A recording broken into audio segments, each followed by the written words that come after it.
Good afternoon, everyone. This is Henry. As we get into today's video analysis, last night I was showing you that we were at some pause points and a moment in time where I thought it would make pretty good sense to see the S&Ps come in.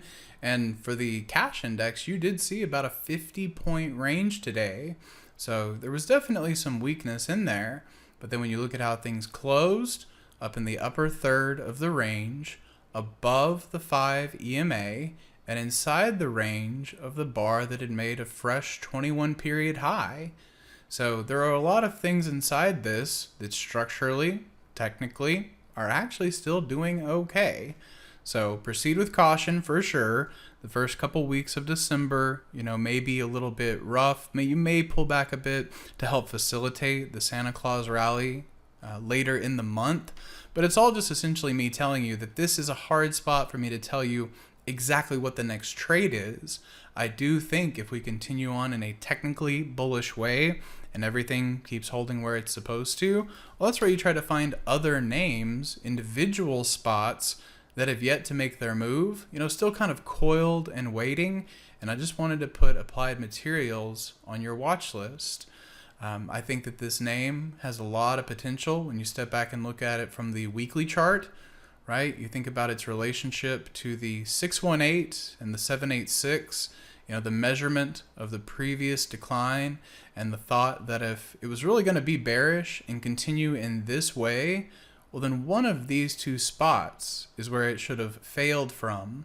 Because once you start getting above that, it really probably wants to go look at the old lifetime high and then the extensions that follow thereafter. So I think that pattern is favorable. The squeeze is occurring, at a favorable moment in time in relationship to all of that. And then you add it into the idea of the voodoo lines.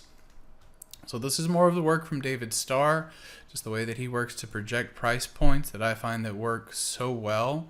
Not only just as targets, but with the idea that when this thing gets into gear, it's more of a direct move, right? It's a pop up into that level.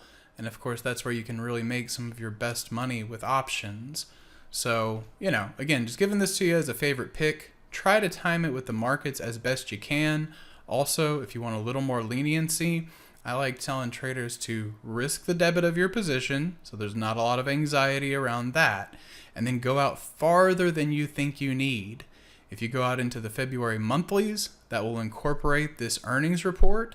Now, I am not holding through the number, but if you buy these contracts, that IV may help hold a little bit of the value where anything shorter dated will expire before that, so will not have that boost of implied volatility. But that's just a little bit of what I'm working on here. I hope you guys find it as a helpful setup. Have a great rest of your week, and I hope to see you in the rooms tomorrow. Hey traders, this is Henry with simplertrading.com.